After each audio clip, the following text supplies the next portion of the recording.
Praise the lord. దేవుని యొక్క శక్తి కలిగిన నామానికి మహిమ కలుగును గాక. ఈరోజు దేవుని యొక్క వాగ్దానము ఇర్మియా ప్రవచన గ్రంథము 29వ అధ్యాయము 11వ వచనము. నేను మిమ్మును గూర్చి ఉద్దేశించిన సంగతులను నేనెరుగుదును, రాబోవు కాలమందు మీకు నిరీక్షణ కలుగునట్లుగా అది సమాధానకర్త అయినా అవి సమాధానకరమైన ఉద్దేశములే గాని హానికరమైనవి కావు. ఇదే యెహోవా వాక్కు అని ఇక్కడ రాయబడి ఉంటున్నది. ఈ దినము దేవుని యొక్క వాగ్దానాన్ని వింటున్న వారులారా, దేవునికి నీ పట్ల ఒక గొప్ప ఉద్దేశము కలిగి ఉన్నాడు. దేవాతి దేవుడు నీ పట్ల ఒక మంచి ఉద్దేశం కలిగి ఉన్నాడు. ఈరోజు నా మీద ఎవరికి మంచి అభిప్రాయం లేదని ఒకవేళ నువ్వు అనుకుంటూ బాధపడుతూ ఉండొచ్చు. కానీ నిన్ను సృష్టించిన దేవుడికి నీ పట్ల మంచి అభిప్రాయం కలిగి ఉన్నది.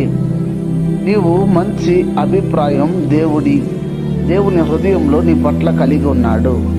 అయితే ఆయన ఉద్దేశించినటువంటి ఉద్దేశములు సమాధానకరములైనదిగా ఉంటున్నది. అది నెమ్మదినిచ్చేదిగా ఉంటున్నది. బాధల నుంచి విడిపించేదిగా ఉంటున్నది. నిన్ను గొప్ప చేసేదిగా ఉంటున్నది. నిన్ను ఆదరించేదిగా ఉంటున్నది. నీవు పడిన స్థితిలో నుండి నిన్ను లేవనెత్తేదిగా ఉంటున్నది. నీవు కృంగిపోయిన స్థితిలో ఉంటే నిన్ను ధైర్యపరిచే విధముగా ఆయన యొక్క ఉద్దేశం ఉన్నది. నువ్వు ఏ స్థితిలో ఉన్నావో నాకైతే తెలియదు, కానీ నీ పట్ల దేవాతి దేవుడు సమాధానకరమైనటువంటి ఒక ఉద్దేశం కలిగి ఉన్నాడు. ఆ విషయాన్ని మీరు గమనించాలి. దేవాతి దేవుడు ప్రతి మనిషి మీద ఒక్కొక్క ఉద్దేశం దేవుడు కలిగి ఉన్నాడు. దేవాతి దేవుడు ఒక్కొక్కరి పట్ల దేవాతి దేవుడు మంచి ఉద్దేశమును కలిగి నడిపిస్తున్నాడు. ఆ ఉద్దేశాన్ని చాలా మంది ఎరుగకనే జీవిస్తున్నారు. దేవుడు నా పట్ల ఏ ఉద్దేశం లేదని కొంతమందికి దేవుని ఉద్దేశం తెలిసి ఉన్నప్పటికీ, ఆయన చిత్తాన్ని కొంతమందికి తెలుసుకొని ఉన్నప్పటికీ కూడా ఆ చిత్తానికి లోబడకుండా భిన్నంగా జీవిస్తున్నారు. అలా ఒకవేళ జీవిస్తుంటే, ఈ వాగ్దానాన్ని వింటుంటే దయచేసి నువ్వు మార్చుకో. దేవుడి పట్ల నీ పట్ల దేవుడికి ఒక మంచి ఉద్దేశం కలిగి ఉన్నాడు. దేవాతి దేవుడు నిన్ను తన ఉద్దేశించినటువంటి రీతిలో నిన్ను నడిపించాలని దేవుడు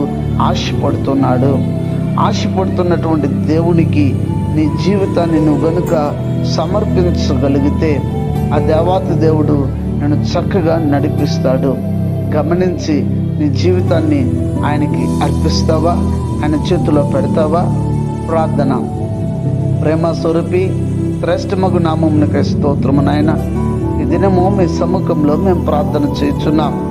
ఆ ప్రార్థనని ఆలకించండి, అంగీకరించండి.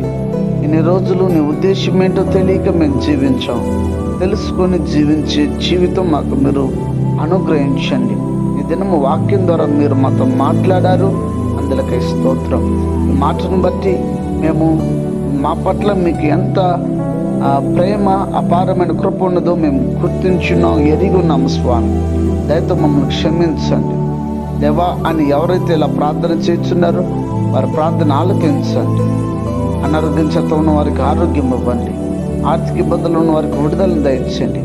రక్షణ లేని వారికి రక్షణ ఇచ్చి ప్రతి వారిని రాకడికి సిద్ధపరచుకుని క్రీస్తు పేరిట వేడుకొని నామ తండ్రి, ఆమేన్. God bless you. దేవుడు మిమ్మల్ని దీవించి ఆశీర్వదించును గాక.